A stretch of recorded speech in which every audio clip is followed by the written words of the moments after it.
Hozir o'tdim maktabimiz yonidan, asaram qolmabdi eski holidan. Nima deyish mumkin, hayot rostdan ham o'zgaribdi, yoki mendagi bu ikkita ko'zim to'chna qaribdi. Maktabdan qochib ketish ham bizga muammo emasdi, kim kimidir urib qo'ysa ota onasi kelmasdi. Balki hozirgi holat bir tomondan yaxshilikka, no boshqa tomondanchi mayli u ham yaxshilikka.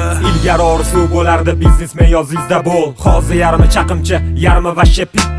Oldin qizlarda bet degan tushuncha bo'lardi, hozir esa salomidan tushunasan to'chna bezbet. Ajoyib stil bo'lardi, nomi nima edi? Emo. U paytda ko'chalarni karol edi. Devo. Mayli bu kunlarni yana qachon kim bilan eslardik, unutmaymiz paytida ummonni biz ham eshitardik.